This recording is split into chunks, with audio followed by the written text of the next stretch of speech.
The Cachar District Congress Committee lashed out at CM Assam, Dr. Himanta Biswa Sarma, for what it termed as making false promises. Sarma, who during his visit of Barak Valley on Wednesday had promised to clear every Hindu Bengalis name tagged as doubtful voters or D-voter.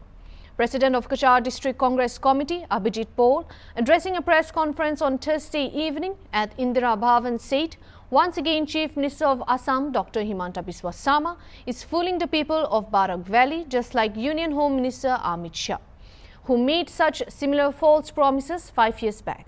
Abhijit Paul added, all the promises that Dr. Himanta Biswa Sarma made yesterday can be countered by saying that none of the promises made so far for Barak Valley has been fulfilled. Silchar Lok Sabha আসনে ভারতীয় জাতীয় কংগ্রেসের প্রার্থী পরিমল শুক্লবৈদ্যর নিশ্চিন্ত হার জেনে মুখ্যমন্ত্রী কালকে মনোনয়নে এসে নতুন করে শিলচরবাসীকে বিভিন্ন প্রকল্পের ফুলঝুরি দিয়েছেন। সেই প্রকল্প যেগুলা ফুলঝুরি উনি দিয়েছেন সেইগুলোর উপর আমাদের এক দুটো প্রশ্ন আছে। আমরা ইচ্ছা করলে প্রত্যেকটা ওনার যে ফুলঝুরি দিয়েছেন প্রত্যেকটার মধ্যে আমরা প্রশ্ন আছে। উনি বলেছেন যে ডিবুটার সমস্যা উনি 6 মাসের ভিতরে সমাধান করে দেবেন। 2019-এর আগে নির্বাচনের সময় এসে অমিত শাহ বলেছিলেন যে ডিবুটারের যে সমস্যা সেটা পার্মানেন্টলি সমাধান করা হবে। আজকে আবার 5 বছর পরে এখন মুখ্যমন্ত্রী এসে আবার নতুন করে প্রতিশ্রুতি দিচ্ছেন। তা আমরা কার প্রতিশ্রুতি সত্য বলে ধরবো? বরাকবাসী।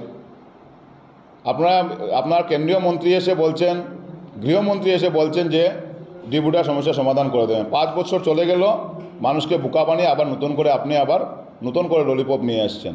মানুষ সবাই জানে যে ডিবুটার সমস্যাটা একটা আইনি ব্যাপার, সেটা কোর্টের ব্যাপার, সেটা আপনি মুখ্যমন্ত্রীর হাতের ব্যাপার নয়। আর এইভাবে মানুষকে এসে বরাক উপত্যকার মানুষকে আপনারা বোকা ভাববেন না। বরাক উপত্যকার মানুষ শান্ত, ভদ্র, শিক্ষিত। বরাক উপত্যকার মানুষকে বারবার এসে আপনি বিভিন্ন নতুন নতুন কথা বলে নতুন নতুন প্রতিশ্রুতি দিয়ে বরাক উপত্যকার মানুষকে আর আপনি বোকা বানাতে পারবেন না। কোথায় গেল আপনার প্রতিশ্রুতি? আপনার যে 2টা উড়ালপুল বানানো কথা ছিল শিলচর শহরে, কোথায় গেল আপনার এলিভেটেড করিডোর, যেটা শিলচর কালান রোডে জাতীয় সড়কে যে এলিভেটেড করিডোর আপনি বানাবেন বলে আপনি ক্যাবিনেট ডিসিশন নিয়েছিলেন, সেগুলা কোথায়?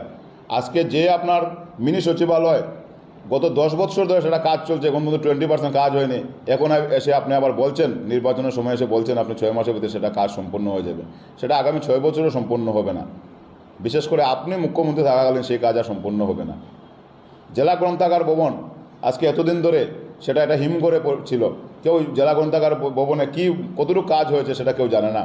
আজকে এসে নির্বাচনের সময় এসে আপনি নতুন করে প্রতিশ্রুতি দিচ্ছেন, সেটা ইতিমধ্যে কাজ সম্পন্ন করে নেবেন। আজকে যেভাবে স্থানীয় বেকারদের সাথে আপনি যে বৈষম্যমূলক আচরণ করেছেন, বিশেষ করে এটা যুগ যুগ ধরে প্রথা চলে এসেছিল যে 3য় শ্রেণী এবং 4র্থ শ্রেণীর ছেলেমেয়েরা, মানে আসনগুলা লোকাল স্থানীয় ছেলেমেয়েরা, বেকার যুবক যুবতীরা চাকরি পায়। কিন্তু আজকে দেখা যাচ্ছে আপনার আমলে, আপনি মুখ্যমন্ত্রী থাকার আমলে এই 3য় শ্রেণী এবং 4র্থ শ্রেণীর চাকরিটাও আপনার ব্রহ্মপুত্র উপত্যকা থেকে এসে এখানে মানুষ চাকরি করছে। আমরা ব্রহ্মপুত্র উপত্যকাতে আসলে আমাদের কোনো ইয়ে নেই, কিন্তু আমাদের স্থানীয় বেকাররা কোথায় যাবে সেটা নিয়ে কি আপনি একবার ভেবেছেন? আপনি প্রতিশ্রুতি দিয়েছিলেন মুখ্যমন্ত্রী হওয়ার আগে, নির্বাচনী প্রতিশ্রুতি ছিল আপনার বছরে 2 লক্ষ চাকরি দেবেন। আজকে আপনার 3 বছর সম্পূর্ণ হওয়ার পর 88,000 চাকরি দিয়েছেন। সেটার মধ্যে 2% চাকরি বরাক উপত্যকার মানুষ পায়নি। আজকে বরাক উপত্যকায় বিশেষ করে আপনি যেভাবে রাজনৈতিকভাবে বৈষম্য স্বীকার করেছেন, আজকে যেভাবে আমাদের 2টা আসন কর্তন হয়েছে ডিলিমিটেশনের সময়, সেগুলো মুখ্য জবাব আপনাকে 26 তারিখ বরাক উপত্যকাবাসী আপনাদেরকে দেবে। এবং সেটা মুখ্যমন্ত্রী ভালো করে বুঝেছেন, সেই জন্যই বারবার উনি বরাক উপত্যকাতে আসছেন, শিলচরে আসছেন। উনার প্রার্থী একজন ক্যাবিনেট মন্ত্রী ছিলেন, উনার নমিনেশন দিতে উনি এসছেন। আমরা আজকে পত্রপত্রিকায় কে নমিনেশন দিয়েছেন সেটা আমরা খুঁজে পাইনি। আমরা দেখেছি মুখ্যমন্ত্রীর চেহারা। মুখ্যমন্ত্রী এখন জানেন ভালোভাবে যে উনার যে ব্যর্থ মন্ত্রী, উনার চেহারা দেখালে কেউ ভোট দেবে না। তাই উনি ভেবেছেন যে উনার চেহারা দিয়ে এবং নতুন করে উনি ফুলঝুরি দিয়ে বরাক উপত্যকাবাসীকে বোকা বানাবেন। কিন্তু মুখ্যমন্ত্রী সাহেব, আপনাকে আমরা বলছি যে বরাক উপত্যকার মানুষ বোকা নয়, বরাক উপত্যকার মানুষ ভদ্র, শান্ত। আপনি সেটার কোনো সময় এটা মিসইউজ করবেন না। বরাক উপত্যকার মানুষ আপনার এই কথা আর প্রতিশ্রুতি থেকে বিশ্বাস করবে না।